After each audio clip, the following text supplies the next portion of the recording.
Dr. Jenny Taitz, welcome to the show. Thank you so much, Dan. I'm so excited to be here. All right, so you're writing about stress, and maybe it makes sense to start with some definitions. How do you define stress, and what's the difference between stress and anxiety? Stress is when we feel like we don't have the resources to meet the demands that we're facing. It's when we're feeling like those times where it's just too much, I can't. And anxiety, measures of anxiety really ask you questions about your level of worry or physical symptoms like panic. And while there's a lot of overlap between the two, a lot of times stress comes from an outside trigger. But that being said, stress can certainly easily create anxiety if you don't intervene early. So one of my favorite things is really helping people manage stress so it doesn't lead to an ongoing struggle with anxiety. I don't know if I took away the right lesson from this, but not long ago, right here on the show, we talked to a guy named Dr. David Russ Marin, who runs the Center for Anxiety at Harvard. And I recall thinking that the way he delineated between stress and anxiety, which sounds like it's basically the same way you are, is stress is a little bit more reality-based. Like you are expected to do something that you don't have the resources to do. Anxiety may be more psychological in that you are creating a disproportionate response to a threat that may not be as real as you are perceiving it to be. That's totally correct. And I would also just add to that we still can, even if something is external, we can still increase our bandwidth to face what's in front of us. Say more about that. Yeah. So if I'm facing so much, let's say I'm about to give a big presentation and I'm telling myself I need to calm down and I need to be the best presenter that this audience has ever heard, that's going to really amplify my stress. But if I say I just need to show up and live according to my values and share information, that automatically will make the situation less stressful. And so much of our stress really has to do with getting caught in really negative thoughts or, big expectations of ourselves that we can't possibly meet. That creates physical sensations. And then a lot of times we, lose ourselves in this cycle of big expectations plus physical symptoms, kind of colluding against us. And then we cope by avoiding. And so if we can learn to think more flexibly, allow ourselves to experience the physical sensations is potentially helpful, or not judging them even if they're uncomfortable, and then strategically lean into opportunities, we can kind of move from it's too much, I can't, to yes, I can, yes, I will, here's my plan. So it might be worth dwelling on some of what you just said there, because this toxic troika that you just described, you also go into this in the book. Where you basically say that where people get tripped up when it comes to stress is part one, we get stuck, or the word you use is mired in negative thoughts. The second is that we start feeling physical symptoms of stress, and instead of just looking at it like the body preparing us to act, we freak out and judge these symptoms. Oh my God, my heart's racing. This must be really bad. And then the third is we try to bail or avoid whatever's going on instead of dealing with it, and bailing or avoiding might feel good for a nanosecond, but it actually sets you up for more suffering down the road. Is that a roughly accurate recapitulation? Dan, that was perfect. That's what I was looking for. Gold star. Thank you. Yeah. And if we think about it, that's like exponentially increasing our stress. But the good news is that when we have this opportunity to reduce our stress threefold by thinking more flexibly, and we could certainly talk more about how to do that, and learning how to allow our physical sensations to be there and even prepare ahead of time for them, and then really focus on how to help ourselves in those moments so we're not avoiding, but we're systematically approaching. I want to go into great detail about how we can talk to ourselves in these moments and prepare ahead of time for the physical symptoms, which you just mentioned right there. But let's just stay with the problem for just a second. You have a whole section at the beginning of the book about overthinking and rumination. What do we need to know about that? And what's the difference between overthinking and rumination, or are they just synonyms? I think you could use them synonymously, and some people even call it perseverative cognition. That's what stress researchers call it, the technical term. But the thing that we need to know about overthinking and rumination is that is what turns acute stress, something that's temporary, into chronic stress, something that is long lasting. And so this is mind blowing. But if we can think about this, you can have an ongoing stressful thing in your life, say caregiving, or so many examples of things that can be chronically stressful. But if you're able to put down the overthinking, it's becomes, you could transform something chronic to something temporary. That said, we can also take something that's temporary, like a upsetting incident at work, and make it chronic by playing it over and over again. And one of the things that I love to think about is a story that Sharon Salzberg, a good friend, and I know a good friend of yours, shared with me that, this is such a powerful story that I think really illustrates this point.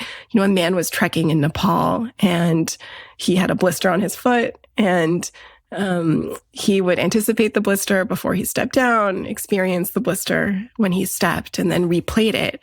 And so we could experience our own distress once or threefold.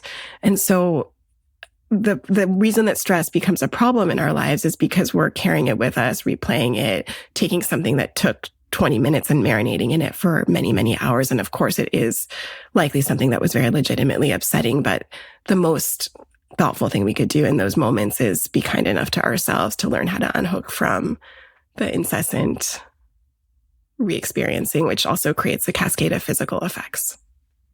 Yes, and then those two do a toxic duet, the thinking and the feelings. And yeah, I mean, I just, as I'm listening to you talk, I just think about how many times I've re-upped the negative emotion by making a little mental movie, both of what happened in the past and what's going to happen in the future, over and over and over again, sort of compulsively. Yeah, and the crazy thing is like if you're hooked up to all sorts of physiological stress assessment measures, even something that happened 20 years ago, your body can easily go back into re-experiencing it in the present. And that's how stress goes from something that's unpleasant to leading to something that's really destructive.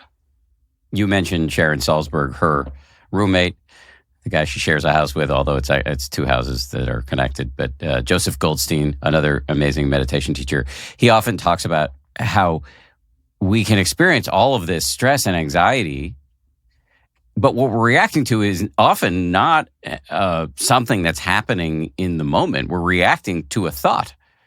That's it. It is a quantum burst of energy in the mind, as Joseph says, barely more than nothing. And it is producing this cascade physically and psychologically for us. Absolutely. And that's why I think one of the biggest things we could all do is get really good at playing with our thoughts and seeing them almost like Play-Doh rather than cement. Yes. Okay. That's another thing I want to make a note to follow up with you on, playing with our thoughts.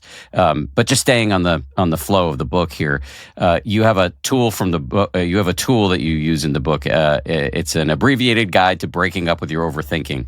I'll list the 7 points, and then maybe you can walk us through them. 1 is clarify your goal. 2, pinpoint your risk factors. 3, swap your why with how. 4, problem solve what you can control. 5, write it out. 6, reschedule ruminating. 7, get absorbed in something else. Can you take us through these steps? Yes. Well, first of all, since overthinking can be something that most of us are really good at, rather than deciding today that you're going to stop overthinking in general, which is really ambitious, to actually develop a specific, clear goal. Like I'm going to not think about work between 6 and 8 when I really want to be with my partner or my family or enjoy a little bit of me time. So to create like a kind of a SMART goal, specific, measurable, attainable, realistic, time sensitive, something that's within reach. And I think it's really important to understand like what are the clues that I'm falling into this? Is my face doing something like, tensing, or am I venting a lot, really like texting people compulsively about what's been on my mind, like to really understand, like, when is this happening? Like, what is the difference? Maybe one night you have a bad date and you watch a TV show and don't think too much about it. But another night you really spiral and feel really defeated. And so to really kind of see like how, like what works and what doesn't work, really rewinding the tape and seeing like, okay, this is, if I'm going to go home from a stressful day at work or a stressful social situation, what can I do to set myself up if I know that I have this habit? And then there's so many steps, so I want to make sure I'm going in order. But in terms of why versus how thoughts, this is one of my favorites. So often we get stuck in like, why didn't this person get back to me? Why did this job that I was qualified for not offer me a second round of interviews? We can really lose ourselves in circular loops on the why. And we might never land on an answer, and we probably won't. And to instead think about how will I move forward? Like, I didn't hear back from this opportunity. How can I set myself up for a better night, independent of that fact? And this is one of the kindest things we can do. It's why is, again, really draining and disempowering, but how is really full of an opportunity to progress towards what matters to you. Yeah, step 4 is problem solve what you can control. Well, yeah, a lot of times people, they're worried about their health and they're just thinking like, am I going to have a sudden heart attack like this friend of a friend that I heard about? Rather than thinking about what we can do. We all have things we can do that are productive, like productive worry versus unproductive worry, which is just kind of spinning. And so if there is something that we're ruminating on that actually is a very powerful, reasonable concern in our lives, like what can we do to actually improve? Because I think a lot of people ruminate because they confuse thinking with doing something, and to get really clear on what the doing looks like rather than what's the not doing and staying stuck. And so if, creating some sort of game plan. And then in terms of rescheduling ruminating, a lot of times I also talk about worry time in the book, but a lot of times our minds just run and ruin our lives. We can be thinking all the time, but what if you had like a set time that you opened up all of your worries? Like, let's say 4 to 4:20 was your rumination time or your worry time, rather than like a news ticker that's constantly going in the background. If you actually sit with it with your full attention, you go from kind of an all day stress habit to a mindful, it's called stimulus control. You kind of control it, and then it has like parameters around it rather than being incessant and endless. And a lot of times people find that like if they have a set time and they really train themselves to be really, obviously if something's immediate that you can deal with, like, oh my gosh, I'm going to get a ticket if I don't feed my meter, then obviously deal with that. But if it's something like, what if I can never afford a house, or what if, to actually have a set time to do that, because during that time you might find it boring or forget to get into it. And you might take something that's kind of like going on like in the background noise for hours over the day that you can just condense into like a 20-minute mini session. We missed one. Write it out. Write it out is a wonderful technique by James Pennebaker. He's a professor at the University of Texas in Austin. And a lot of times people confuse ruminating with processing. And so I really want people to have like the full range of ways of dealing with it, like pushing away things that don't need immediate attention, problem solving things that do. But we also need to allow ourselves to feel our feelings. And so if you journal in a very specific way that allows you to process your emotions, so really going deeper, for example, in a research study where college students were asked to write about something that was very distressing with their full emotions, and then how that event affected their lives and in the past and how it's currently affecting their lives, really going through the process of allowing yourself to feel. People that did that for 3 days had significant reductions in rumination and depression 6 months later. And so sometimes we think like ruminating is kind of like grieving or processing, but we're barely scratching the surface. And so actually giving ourselves the sufficient amount of time and headspace to go a little bit deeper and to kind of store something that's kind of splintered. I'm picturing a journal that says, use this to freak out constructively. And it's not even freaking out. It could be like self-validating. Like, this is another thing that I talk about in stress resets. Like, a lot of people confuse replaying something upsetting with like normalizing. Like, of course, this is really upsetting. Like, of course you feel this way. But self-validating allows for closure and improving how you feel, while ruminating is like, I don't know, letting the suffering win. And that makes sense. There's a difference. There is a difference. And of course, I like being a little glib, but I do see the difference between, miasmatic, diffuse freak out that is generalized and running in the background of your mind like static, as opposed to a focused processing that actually, as you said before, can be validating, because the stuff you're worrying about isn't necessarily bullshit. There's actually 10 in the book, but the reason that there's so many is because different situations call for different ways of coping. And so if I know that there's just like background noise, I used to get into this thing when I was in graduate school about like worrying how I would do on a exam when I always did fine. Like, that could be good for my worry time or rumination time. But if I was really dealing with like a loss, that would be better for the expressive writing, the actually allowing yourself to feel. And so I want people to have the right tool for the right time, rather than kind of try to, a lot of what's going to work is based on what you need at the moment. Yes, that makes a lot of sense. So, but along those lines, the seventh tool on your abbreviated guide to breaking up with overthinking, just so I don't miss it, is get absorbed in something else. Are you basically saying change the channel in your mind? And this is the craziest thing, but this is true. People in a study were asked to like talk about the most upsetting thing that happened to them, and then half of the participants were able to eavesdrop on like researchers talking about something else. And people like eavesdropping to strangers were suddenly able to stop thinking. But the people that didn't have the opportunity to eavesdrop were still like huffing and puffing about the most upsetting thing, understandably.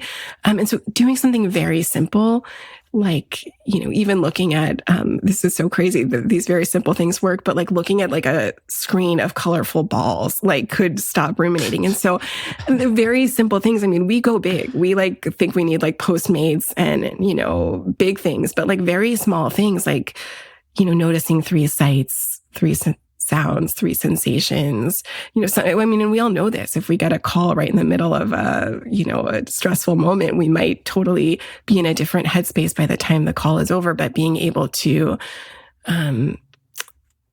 know what are the ways that you can kind of re-enter the moment, and having concrete ways of doing so, even if you don't have someone juicy gossip to eavesdrop to.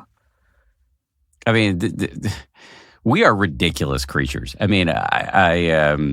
thinking sometimes there was a line I heard from the comedian Theo Von, like, we're amazing, humans are amazing, and we're also straight Muppets. Like, the fact that we are so distractible can be used to our advantage, and that's kind of hilarious. I always think about that movie Up, where they have these bad dogs chasing there are these bad guy canines who are chasing, I think it's Up. They're chasing the protagonists, and every once in a while, the dogs will get distracted by a squirrel.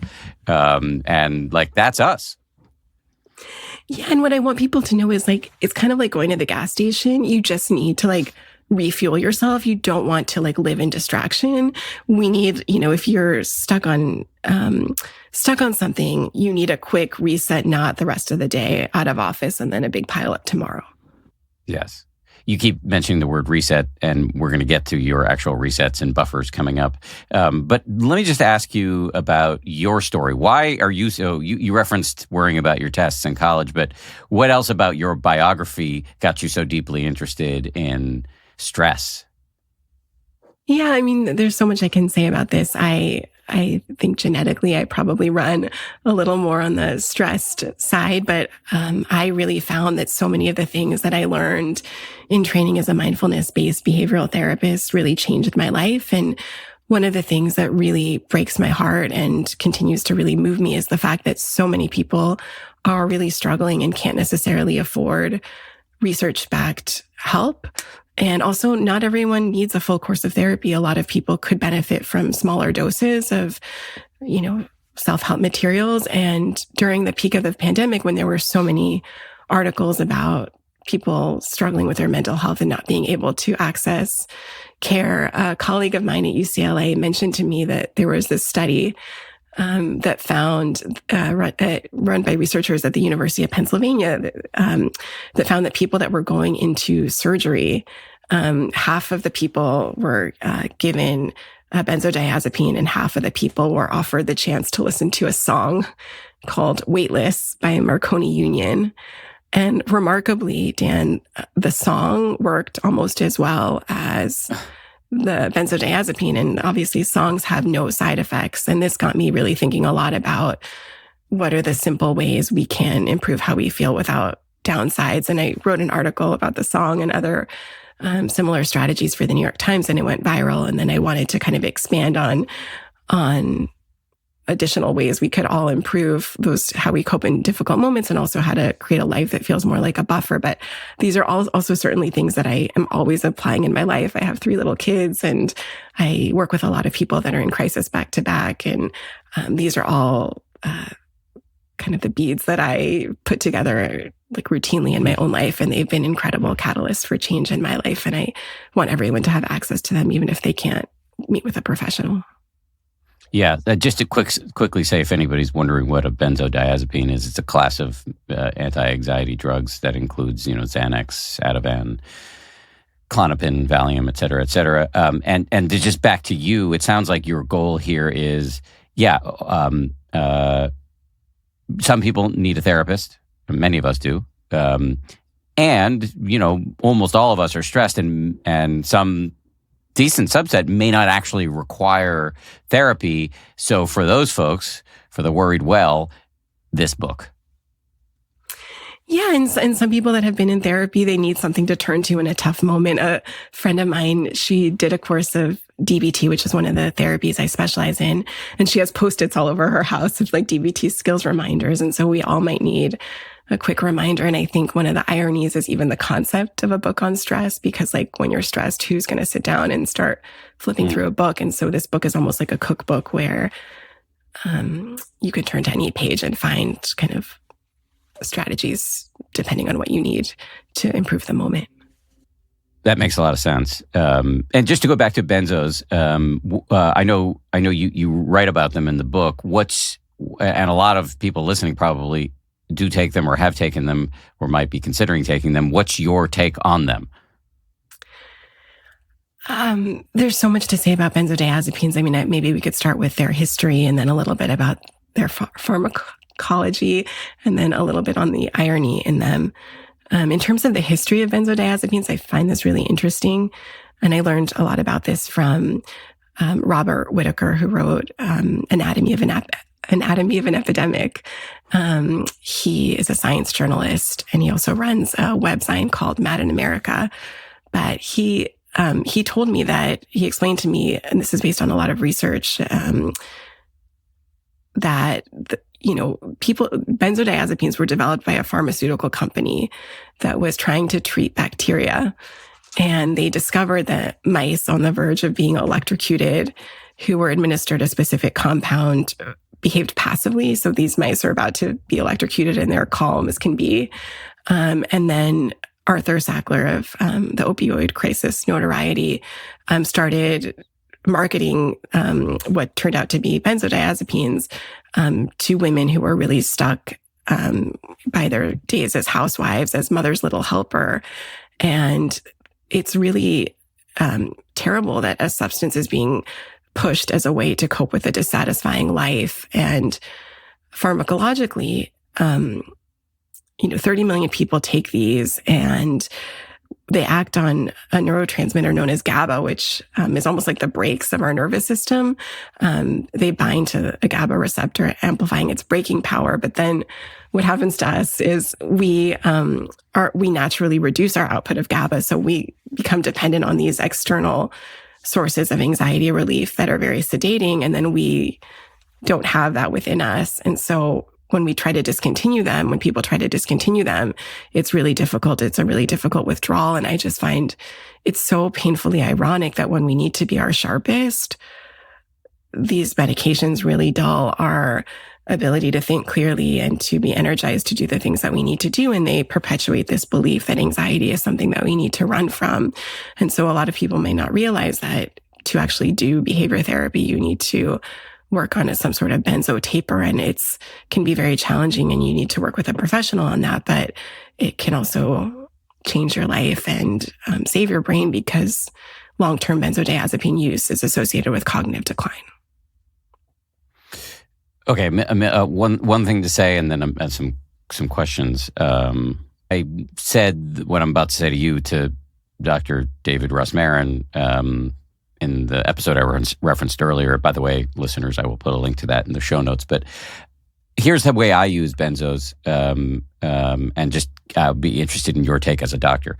I have panic disorder. I had a big resurgence of claustrophobia a year ago.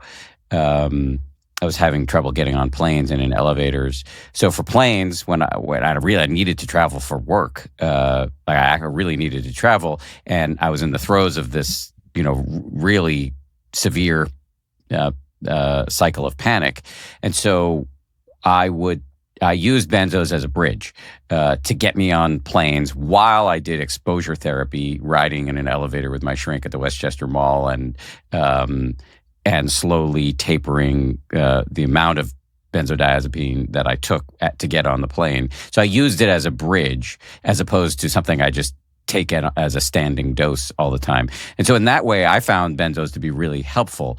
Am I off? That makes a lot of sense. And I would certainly recommend for someone, let's say someone is having to give a eulogy tomorrow and they are worried that they're not going to be able to sleep well tonight. There are certain instances, a couple times a year maybe, where something like that could be helpful. And I don't want to, presume arrogantly that I, want to make broad recommendations for everyone. But I truly believe that there are ways to treat panic relatively quickly. And if you're taking a benzodiazepine a couple times a year, a couple times a month, that's okay. That, maybe it's not going to be habit forming, but a lot of people I've worked with have found that it works too well, and they took it on the plane and then they want to take it tomorrow because there's going to be a stressful thing tomorrow. And then they want to use it the third day to sleep. And then it can easily become something more than that. And in relatively quick ways, there are alternative methods to treat panic that are really empowering. Yes, I have found that. I got lucky with benzos in that, and I do have an addictive personality. I struggled with cocaine many years ago. One thing about, I was taking Klonopin, which is a flavor of benzo. It makes me feel like shit the next day. And so I was powerfully disincentivized because I didn't want to feel like shit the next day. So I used it as minimally as possible. But I could see how it would be addictive because it feels good in the moment. It's like as I've written somewhere, that you could like march an army of chimpanzees with ninja stars through the room and I would not freak out. And that feels really good as somebody who has like a baseline, anxiety all the time. And I recognize, A, I don't want to be addicted to anything. And B, the price I'm paying the next day after I take a benzo is so high that I want to cut it out as much as possible. Yeah, and I worry that even just taking it, and I really appreciate you talking about this because it takes a lot of courage and vulnerability to do that. But even just taking it has a little bit of a flavor of there's something wrong with feeling certain ways. And one of the things that we know is that really accepting is kind of the way out. I agree with that powerfully. One of the things, I've mentioned this on the show before. I mean, a thing I talk about with everybody, most especially my 9-year-old son, is I think the assignment of being alive is getting more comfortable with discomfort. And as Esther Perel has pointed out on this show and other places, that we've created, I think her term is, a kind of assisted living in modern society where, technology has made so many things so free of friction that we freak out if we're freaking out, if anything's difficult. And so absolutely, I don't think for me, I don't take a benzo if I'm mildly anxious. I take it if I'm worried I'm going to have a panic attack and can't get on a flight with my kid. Right. And Dan, when you worry about having a panic attack, can I ask what you're worried about happening? Like, what are the physical symptoms that scare you the most or that you most dread? Oh, what's so interesting is that, and I've done a lot of work on this, and when you're doing exposure therapy, you get questions like the question you just asked me, and what's so interesting that I kind of knew, but I never really had it pointed out to me explicitly, is that the thought I often have when I'm worried about getting claustrophobic in an elevator or an airplane is other people are going to think I'm insane. And I thought that maybe it was idiosyncratic, but no, it is classic. And it makes a lot of sense because the number one fear, justifiably, for most humans is social rejection. Why? Because we evolved to be communal creatures, and if you were rejected on the savannah during the evolution times, you were going to get killed by a saber-toothed tiger. I don't even know if they had saber-toothed tigers on the savannah, but some sort of predator. So that's a thing that goes through my mind is like, I'm going to freak out and everybody's going to point and laugh at me. But what would freaking out look like? Freaking out is, I need to get off of this fucking plane right now. Like, I am trapped and I need to get out. I'm going to start banging on that door, even though we're on the tarmac and the door won't take me anywhere because we're not hooked up to the sky bridge anymore. I am trapped. I'm in hell. And what's hell? That's what I worry about. And what's the hell in your body? Just so everybody knows, this is what happens if you go to a doctor when you have panic disorder. Hell in my body is and I'm sorry, honestly is this okay? not that bad. No, it's totally fine. It's great. I think it's just really good for people to hear what this is like. Hell in my body is a set of uncomfortable sensations that I have learned over time I can absolutely survive. So racing heart, dizziness, a feeling of the walls closing in, blurry vision, sweaty palms, dry mouth, shortness of breath. So all of that happens, and it's your nervous system sending you the signal, you're going to die. Like, you need to get out of this situation. Of course, there is no objective threat in those moments, I've now learned. And so I've learned to talk to myself in a way that, I can tell myself there is no threat here. And by the way, just doing that brings the prefrontal cortex online and deactivates the amygdala, as you know. I can also tell myself I've experienced these sensations 1,000,000 times and I'm still alive. I can experience it now. Right. Right. And so you're doing like all the things and there's maybe even more things that we can talk through, but I love the idea that someone could lean on things within themselves. And that really comes with this added dose of self-efficacy, yes. which is like this priceless feeling of mastery. Whereas taking something outside of you and you kind of feel lousy the next day is a missed opportunity. But I again, like if someone listening needs to take a benzodiazepine to do something that's a really core value of theirs, far be it for me to opine on your life. But I really want people to know that when I meet someone that has long struggled with panic attacks, I feel equal parts like heartbroken and like elated. I'm devastated that so many people haven't been able to find treatment because treatment works relatively quickly. And I'm elated because there are really exciting things that people may not know about that work well, very well. Yeah. Yes. And the self-mastery part of it is true. And it's also true that the process sucks. Like, it sucks to systematically face your fears. It's not fun. I would much rather avoid it through not getting on planes or not getting in elevators or, taking a Klonopin or whatever. But that makes your life small. And there are other massive prices to pay, like potential for addiction, hangovers, et cetera, et cetera. And by the way, literally nobody promised us that life was going to be easy. In fact, just the opposite. A proper understanding of life is that it is challenging. And so shying away from that is to miss out on really on the good stuff. Yeah, and I would say it's a little bit like working out. Like some people could say that it sucks, but some people feel so hopeful and excited that like shrinking my life really is miserable. But like if I get a lot of people, this is the coolest thing that I've ever seen. But like so often people help them like rev up their panic symptoms. And like at that point they've won and anxiety's lost. And so you could say it sucks, or you could say that it's really like exciting that you're about to like win, put panic in the trunk and you in the front seat. Yes. That's a little rah-rah for my taste, but you're absolutely right. I used to like hate some of the panic treatment stuff or exposures. And now I feel like doing it because I like people and I don't want to bother people or make people uncomfortable. But now I feel like privileged. Like how lucky am I that we get to do this thing together that's going to help you and isn't going to harm you. And the worst thing is like feeling like you can't do the things that you want to do. Yes, I agree. Okay, so Stress Reset. It's the name of the book. It's the subject of the ensuing discussion between you and me. What is a stress reset?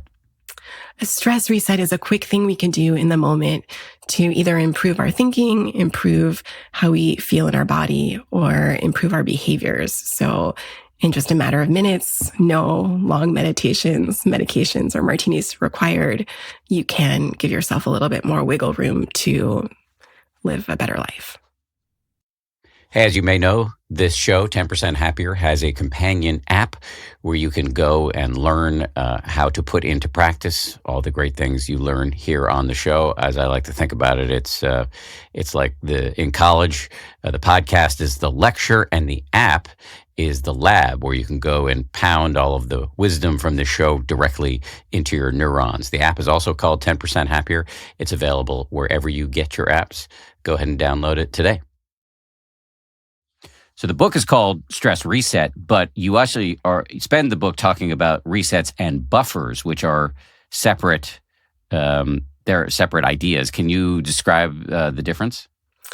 A reset is what we do in the heat of the moment when we are really struggling. It's almost like urgent care, if you will. And a buffer are things that you can do preventatively to live a life where you're less likely to go from crisis to crisis. And so one of my favorite buffers is actually practicing panic.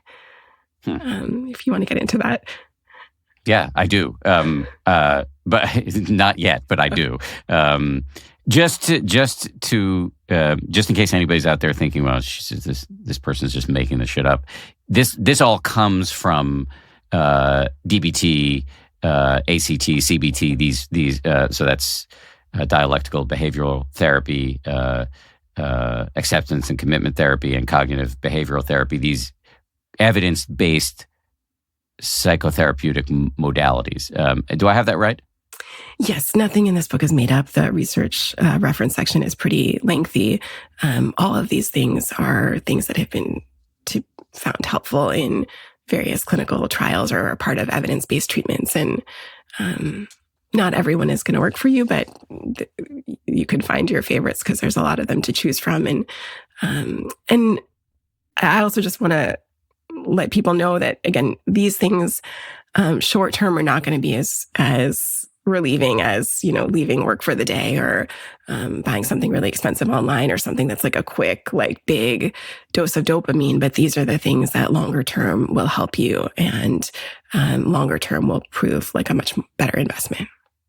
Point well taken. So I promise we will get to the give yourself a panic attack, which you think is fun and I don't. But let's do the resets first, because that's a buffer. Just in no particular order, Lauren, the producer on this episode, identified a few that she thought might work here. So this is in the book, Mind Reset number 2, acknowledge your state of mind. What do you mean by that? How does it work? We all metaphorically and also somewhat literally have 3 states of mind. We have an emotion mind where we're like governed by our emotions.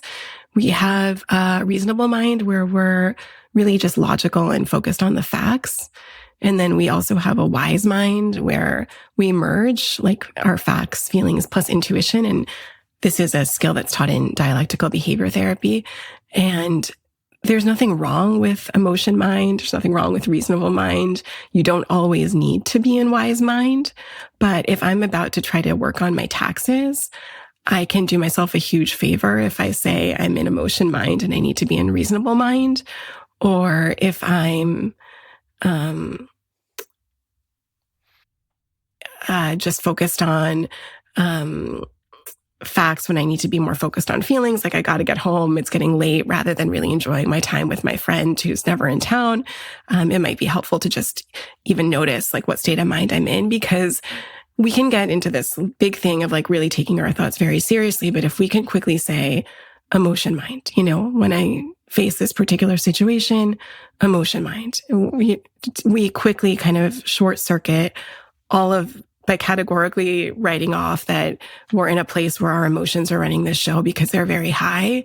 We can kind of be able to see more clearly. And even just taking a step back to think like, what is wise mind, gives us a little bit of room to make a better decision. Does that make sense? Run through the different, yeah, it does. But I want to drill down on it a little bit. Run through with me, for us again, the different minds. It's emotion mind, wise mind, and reasonable mind, which is facts. Okay, reasonable mind is facts. Wise mind is the integration of facts and feelings and intuition. And emotion is emotion. We all know what that is. Yeah, the feelings, the raw feelings. And so it's simply putting a label on where we are right now that can be a stress reset. Absolutely, because if in the middle of the night I start hearing noise, or I start convincing myself that if I don't fall asleep within minutes, tomorrow's going to be terrible. If I just quickly tell myself like emotion mind, that is so much more helpful than continuing to add on to the tornado. And is that it? Is it simply just emotion mind, or do you then say, okay, this is emotion mind. What I need now is reasonable mind. And let me talk to myself in the following way. Great question. You notice what state of mind you're in, what state's ideal for your situation, and then try to shift gears a little bit. And there's also a skill of practicing accessing wise mind for those times that you really need the integration. How do we access wise mind? Taking a moment to slow down and even breathing in wise, breathing out mind. Like, let's say you're about to say something really mean to someone you actually really like, slowing down and breathing in wise, breathing out mind, asking yourself, is this wise mind? Leaning into the pauses between your breaths, because there's something about emotion mind that's really reactive and fast and compulsive and impulsive. I said this before, and it might have, for people who don't have, aren't interested in or conversant in the various parts of the brain. Earlier, I was talking about how I could be on a plane, the panic could start, I could start feeling some incipient physical sensations of panic, psychological manifestations, scary thoughts, et cetera, et cetera. And if I talk to myself in the right way, I said something to the effect of, it can deactivate the amygdala and bring online the prefrontal cortex. The amygdala is the stress center of the brain. The prefrontal cortex is basically reasonable mind incarnate. And that seems to me exactly what you're talking about here. As soon as you put a label on emotion mind, you're jumping from the skittering amygdala to a sort of reasonable, the newer part of the brain. Exactly. And that's, you could go through all these things in your mind trying to convince yourself that's just turbulence, that's just wind, that's whatever it is. But if you just say emotion mind, you can kind of get the prefrontal cortex on board. Just hearkening back to something you said earlier in this conversation that I made a note of wanting to come back to. You talked about playing with our thoughts. I don't know if you invoked clay as a metaphor, but you invoked something as a metaphor, playing with our thoughts. And this maybe seems like an apropos moment to bring it back up. Yeah, so this is another reset. A lot of times we take our thoughts very, very seriously, and most of our thoughts are more like spam than very important people speaking truths to us. And so even just learning to practice, it's called cognitive diffusion, of just like taking your thoughts lightly. And there's a lot of ways we can do this. One of my favorite ways to do this is singing your thoughts. And so there's different ways you can practice this, but if you have the thought, I'm a loser that shows up every Saturday night, if you sing that to the tune of a song like Do You Believe in Magic, it loses its grip. It just won't feel the same. And it's a nice reminder that thoughts are just combinations of letters and sounds. They don't necessarily have a lot of value or credibility. And a client taught me this, and I love it so much. But even just, there's a Hathaway song, What is Love? And there's a great Saturday Night Live clip of Jim Carrey dancing to What is Love? But even like, what are thoughts? Thoughts can't hurt me no more. And so this is another way out of ruminating, is really seeing like, okay, like, what are, thoughts can't hurt me. I can sing the thought. Again, because we snowball and spiral and drown when we are taking these very unhelpful emotion mind ideas and making them reality. But if we can play, sing, we automatically lose their grip.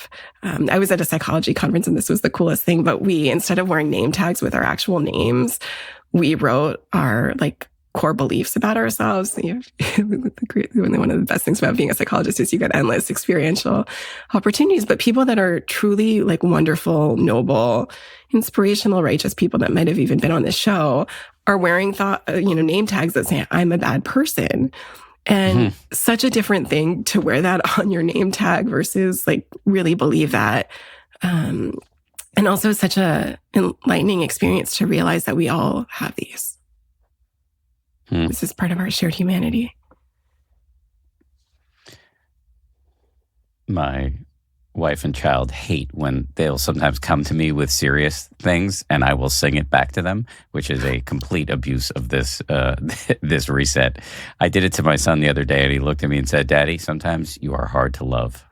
Dan, it's so funny that you say that, because when I do this with my kids, they start laughing. Maybe my singing is more laughable, but...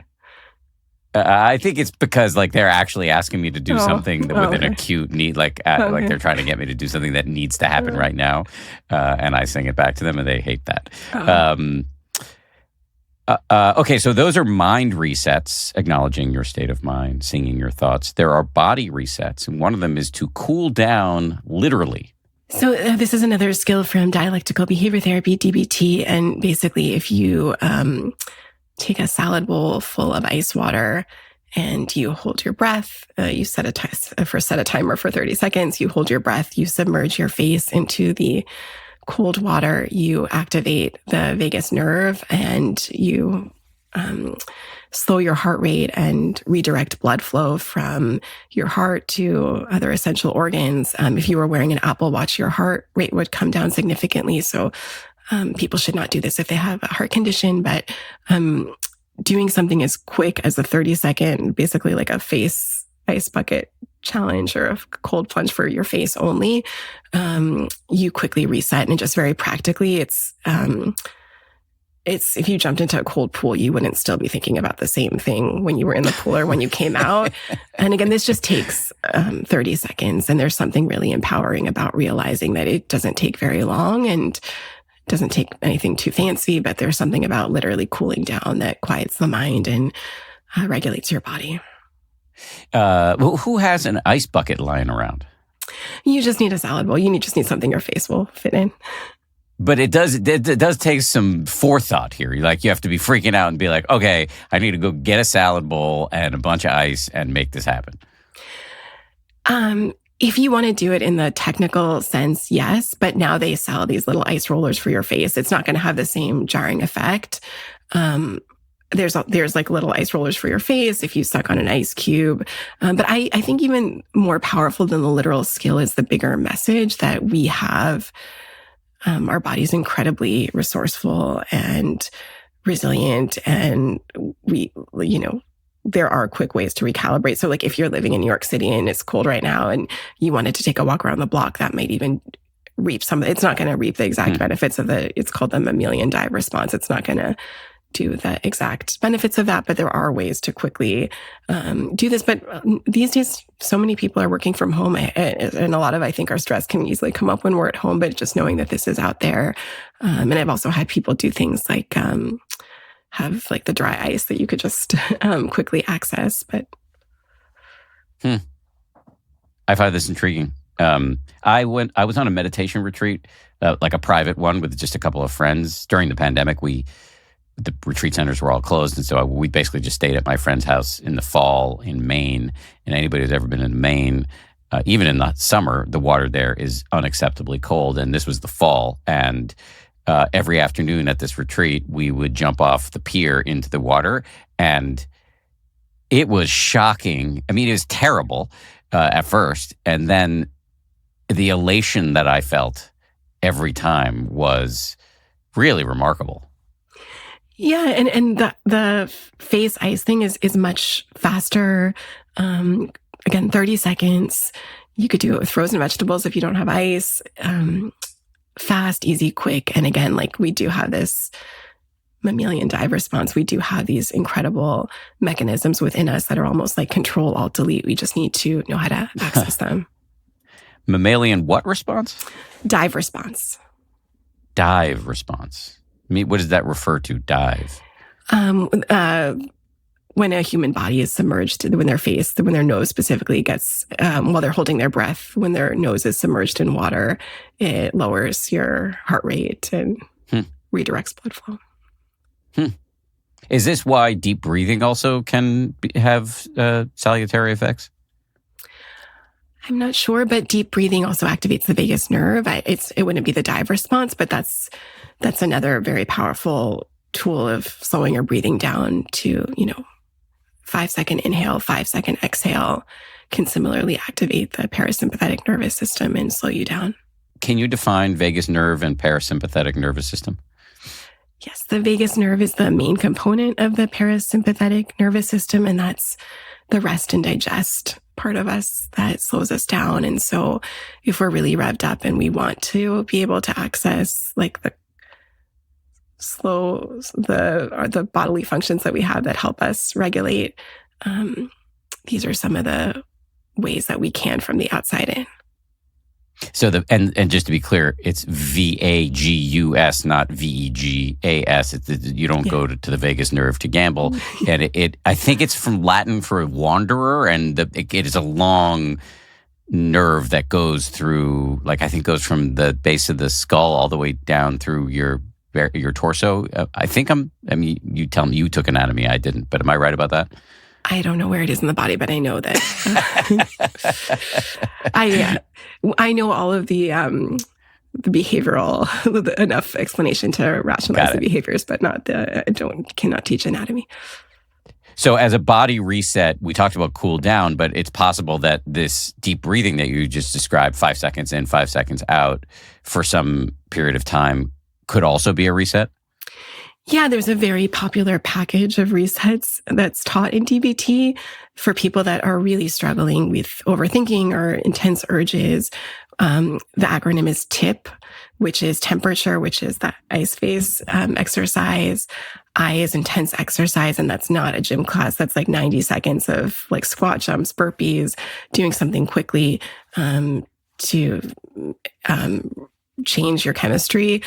So temperature, intense exercise, paced breathing, which is the 5 seconds in, 5 seconds out. So inhaling for 5 seconds, exhaling for 5 seconds. So we're slowing our breathing from the average person breathes about 18 breaths per minute. So we're slowing down to a third of that, 6 breaths per minute. And then the final P in TIP is progressive muscle relaxation, which is tensing and releasing, tensing your forehead, tensing your neck by bringing your chin to your chest, releasing. And so doing this combination of 4 exercises is one of my favorite ways to either stop rumination or change your bodily response if you are in a very high stress situation. And for people that can't do the temperature, because they're somewhere that they can't access ice, you could certainly maybe do the 2 Ps or. So any one of them might do the trick.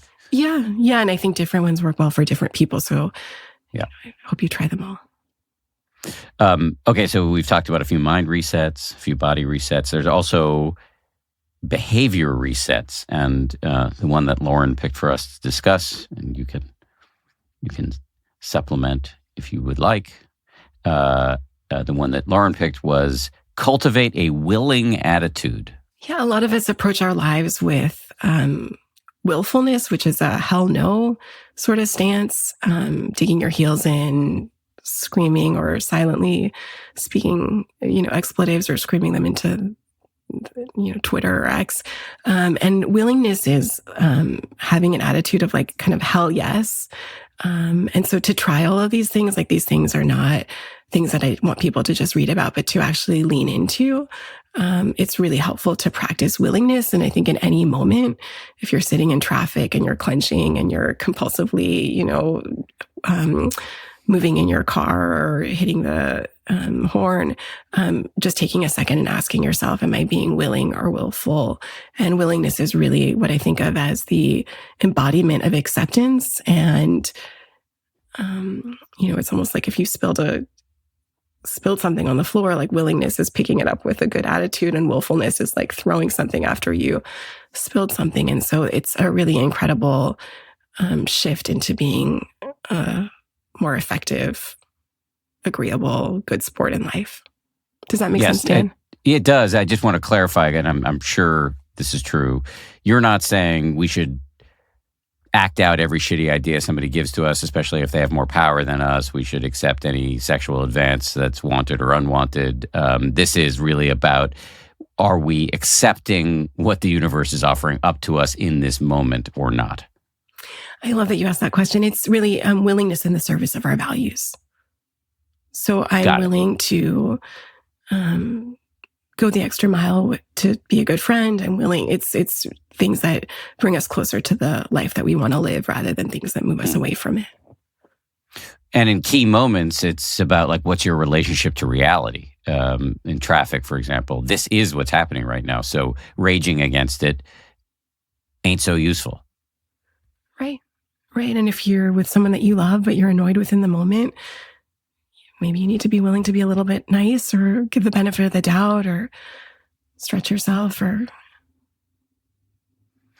my wife, who married an occasionally very annoying person, has a tattoo on her wrist that says, right now, it's like this. And that's basically the cultivation of a willing attitude. Like, whatever's happening right now, I can feel this. I love that. And I forgot the quote, but Zach Braff shared something beautiful about a tattoo he has that's similar, I think. Yeah, his tattoo was... Amor or something? Yeah, Amor Fati, which was to love your fate. I think that's a nice way to also think about willingness. Yeah. Sebene Selassie, and I haven't really unpacked this with her, but she's a great meditation teacher, but she has a tattoo that says, trust life, which, as I've sometimes joked, is a little a little earnest for my taste. But and this is a person who's on her 4th bout of cancer and had gone through a divorce and had plenty of difficult family stuff. And I think it's her way of saying, like, if this is happening, it's what's supposed to happen on some level. I might be mangling that because I don't think she believes in creator, God, or destiny or anything like that, but it is what's happening right now. So you should trust that this is what's happening and cultivate some equanimity in the face of it. Yeah, dragging is not going to help anyone like dance towards what they want. Seb, if I got that wrong, I apologize. Okay, so let's move into some buffers. We've been talking about resets, which are more sort of, you've got an acute situation.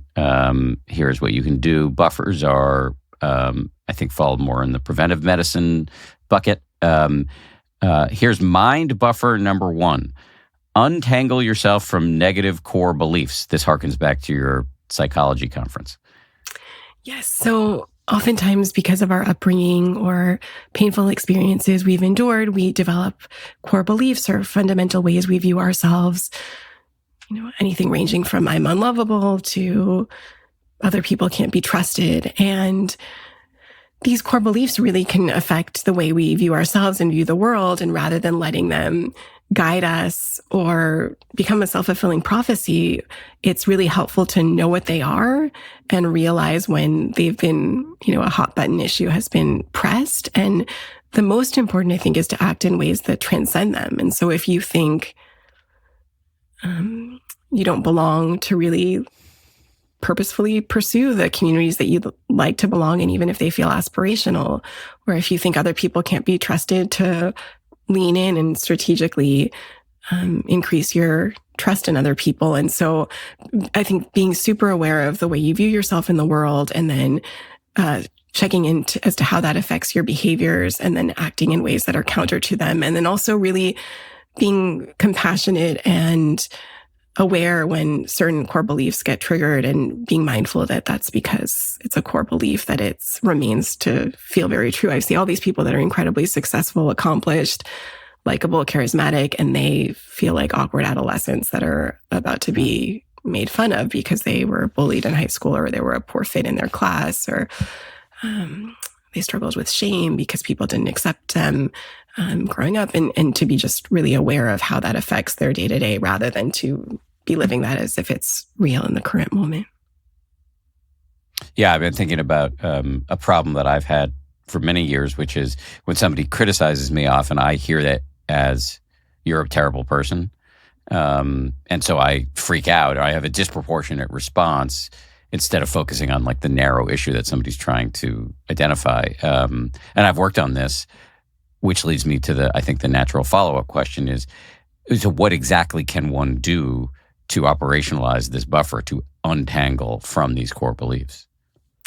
I think you hit the nail on the head when you said even just realizing that when someone gives you feedback, your mind quickly goes to I'm a terrible person. So knowing what are instances where this core belief is going to be primed and what are ways I can act different than them. So if you just took it as feedback, how would you respond differently, and preparing ahead of time to, next time this happens and my mind is going to do this, I'm going to instead thank the person for their feedback instead of become defensive, which would be the response if I was believing they were calling me a terrible person. So it's like creating, it's like really deliberately working on creating a new habit for when, and it's hard to predict when this is going to happen, but when you get some tough feedback, to train yourself to have a reflex of thank you, I will think about that, no matter what else is going on for you. But and then when your nervous system calms down, you can like really chew on what the person said. Am I in the zone of accuracy here? Absolutely. And Dan, I think an important first step is even just taking a minute to think about, like, if people are listening right now thinking, what are my core beliefs? Like, how do I fundamentally view myself? What are the stories I hold about other people? To get really clear, because then you're more likely to be able to be on high alert when it gets pushed. Mm.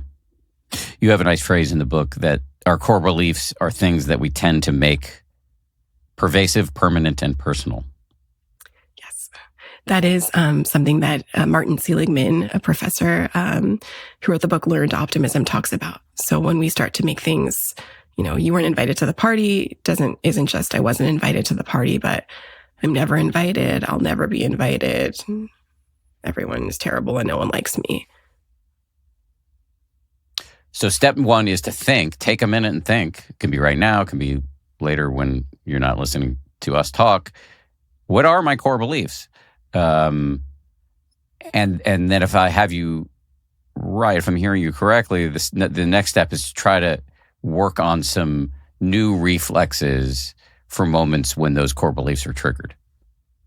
Exactly. Yeah, you're coping ahead for ways to practice what I call opposite action, acting different than what your emotions want you to be doing. Well, that reminds me of something you said earlier that I promised to come back to, which was thinking about situations where we know we're going to get stressed and preparing in advance for them. You made a reference to that, and I made a note of wanting to come back to it. Does that sound familiar?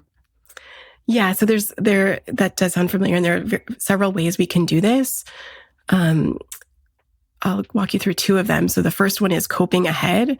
So I really encourage people, rather than dread, cope ahead. So if I know that I'm taking a red eye tomorrow and I'm going to be really tired and I'm going to have to get to the airport and I'm not going to have the foods I usually like to eat, and so on, rather than go through all of the things that could go wrong and how things will just become problematic, rather than rehearsing the outcome that I don't want, I could mentally and logistically prepare for things to go right. And so rather than taking something that's unproductive, again, we're making it useful. And there's something really powerful about mental rehearsal, just imagining doing the thing. You imagining you're having a difficult conversation with someone and you respond with kindness when they say something upsetting. I'm just imagining doing that uses the same part of your brain that's needed to actually do that. So it's not only kind of like a nice idea, but it's actually literal rehearsal. And so that's one way to do that. And then another way to do that is very specific to people that do struggle with physical sensations that they don't like. If you know that if you're in a tight space, or you're going to have a year-end review with a boss, or you're going to be flying, if you're anticipating that those situations are going to make you sweat, make your heart race, make you feel dizzy, rather than simply, again, like praying that doesn't happen, or feeling like you need to take a pill to make those sensations go away, you can practice panicking. You can practice, getting really clear on what are the symptoms that I'm anticipating that I don't like. And one of my favorite things to do is help people recreate those symptoms. And so if you know that your heart's going to race and you're going to get really hot and you're going to feel short of breath, I can help you by helping you put on a jacket, doing jumping jacks and taking a straw, like a plastic straw, pinching it so it's half the diameter, pinching your nose and just breathing from the skinny opening of the straw.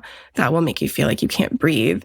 If by listing your specific stress, bodily sensations, recreating the responses that you're afraid of in a safe space, practicing each of them for a minute repeatedly, when these come up, you have a kind of a been there, done that attitude about them, rather than catastrophic interpretations. And you conclude that they're really temporary rather than terrible.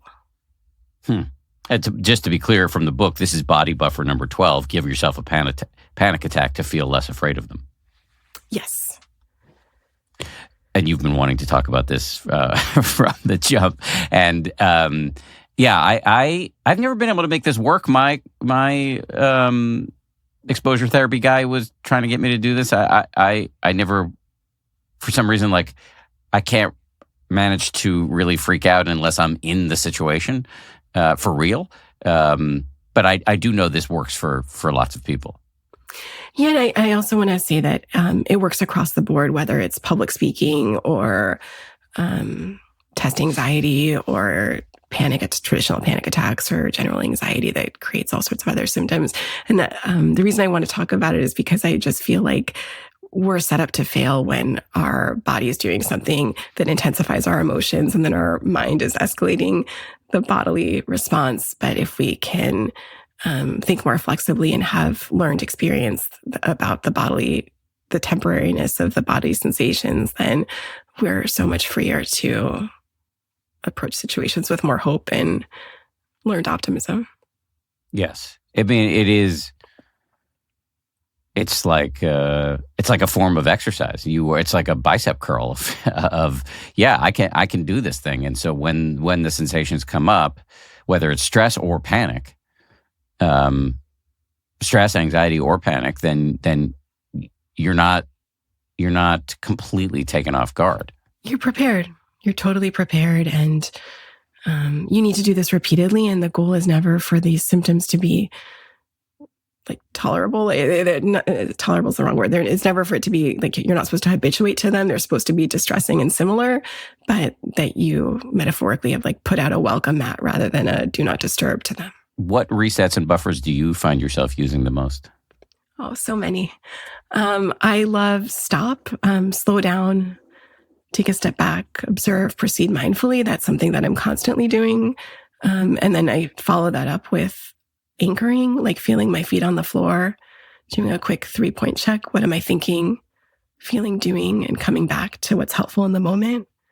I'm also obsessed with half smiling, which is a facial expression of acceptance where you ever so slightly raise the upper corners of your lips, which automatically releases tension in your brow, which I find it's very difficult to get lost in judgmental thoughts or overthinking with a facial expression of serenity. And opposite action is another one. Okay, you just list a bunch of things that I want to go back through. So STOP, S-T-O-P, that's an acronym. Can you just walk us through that again and how we might do that? Sure. Stop is slowing down, taking a step back, observing and proceeding mindfully. So literally like thinking to yourself, like, because a lot of the things that we do thinking wise or behavior wise that are problematic or when we're going 100 miles an hour. So truly slowing down. Because again, like we have a lot more space to do damage control if we're going like 5 miles an hour versus 150 miles an hour. That's something very quick, just literally stopping and being more mindful. And then anchoring is like digging your heels into the floor, really feeling the earth supporting your feet, doing a quick 3-point check. What am I thinking? What am I feeling? What am I doing right now? And come back to the demands of the present moment or what's helpful in the present moment. And so like really kind of turning on awareness when we're kind of slipping into suffering or responses that are going to make things exponentially worse. Turning on awareness meaning in a mindfulness way. Yeah, seeing clearly what's happening because then we can change things. Yeah, I mean, that's jumping from the amygdala to the prefrontal cortex. So you walked us through stop and anchoring. I think half smiling is self-explanatory and very, very interesting. You mentioned opposite action as being something that's very useful for you. You explained it a little bit before, but I'd be curious, like, how do you apply opposite action in your life? Yeah, opposite action is when an emotion's not helping us. Doing the opposite. So if I feel really tired and I don't feel like going to a gym class, like getting up and going, or if I feel really impatient and tired and I don't want to have a long chat with my 9-year-old, to sit down and really pay attention to her as I would if I wasn't tired and if I had some energy and if I wasn't stressed about other things, really acting the way you want to live, even if it's not what you want to do in the moment. It allows you to design the life that you want to live and really embody that. So yeah, I'm doing it all the time. If I feel like I'm juggling a million things, I really try to do one thing at a time. If I feel annoyed, I really try to give the benefit of the doubt and lead with kindness. If I feel nervous about something, I like run towards it if it's aligned with my long-term life goals. You came to us through a mutual friend, Sharon Salzberg, who's already come up in this conversation and is a great meditation teacher. To what extent does meditation help with all of the resets and buffers we've been talking about during the course of this conversation? It helps so much. And a lot of this, I think a lot of people worry that meditation is going to be really time consuming. A lot of the things that I try to teach are very accessible. So the longest meditation that I prescribe is like the 20-minute coherent breathing, but there's also a 3-minute mindfulness that people could do daily. That's part of mindfulness-based cognitive therapy that is a treatment that's found to be as helpful at preventing relapse into depression as antidepressants. And so meditation is certainly very helpful. And for people that don't like meditation for any reason, there are other ways to be more aware in your life. And for people that don't like meditation because they see it as a big thing, it could also be something that you can access in smaller bites. And these 20-minute and 3-minute meditations you referenced, are those available anywhere, or are they just, you describe them in the book and people can do them on their own? I personally love the Breathe app. We could maybe link to it in the show notes because there's a lot of Breathe apps. But that is my personal favorite app that I lean on for coherent breathing. There's also box breathing on there for people that prefer that approach. And the 3-minute mindfulness, people could find on YouTube. And I also have it on my website. I like the one led by Zindel Siegel, who is one of the developers of mindfulness-based cognitive therapy. Great. We'll put links to everything in the show notes. Jenny, is there something I should have asked but failed to ask? I don't think so. I'm so delighted to be here, and I want people to walk away with knowing that stress can be really stressful, but it's also an opportunity to chisel the virtues that we want to embody. And a lot of times we think that we need something really big, but like small wheels on a big suitcase, a little can go a long way when everything feels overwhelming. Yes. I mean, I keep referencing Russ Marin because says something similar to what you're saying, which is he argues that anxiety is like a gift, a blessing. And it's similar to what you just said, the stress, anxiety, worry, overthinking that we can look at as an opportunity for growth. Yeah, and stress is the price we pay for a meaningful life. I mean, if we didn't have stress, our lives would be really boring. We would probably be pretty checked out. Yes. Another Pixar reference, the end of the movie Wall-E, where humanity has moved up onto these spaceships where they're all on these like little scooters all the time with iPads dangling in front of them and turkey legs and Diet Cokes, or probably not Diet Coke, Coke in their hands. And, life is stress-free, but pretty boring and numbed out. And so, yes, we should look at stress as like proof that we're alive. Yeah. And the end goal is doing something to improve this moment so you can do bigger things to build the life you care about. Finally, can you just remind us of the name of your book and any other, we're going to put lots of links in the show notes. So anything else you want us to link to in the show notes? My book is called Stress Resets, How to Soothe Your Body and Mind in Minutes. And I also wrote a book called How to Be Single and Happy, which is similar but different. And you could find me on drjennytaitz.com. Awesome. Thank you for doing this. Appreciate it. Very helpful. I'm going to go put my face in a bucket of ice right now. Thank you, Dan. It was such a treat to meet you, and I'm really grateful for the work you do.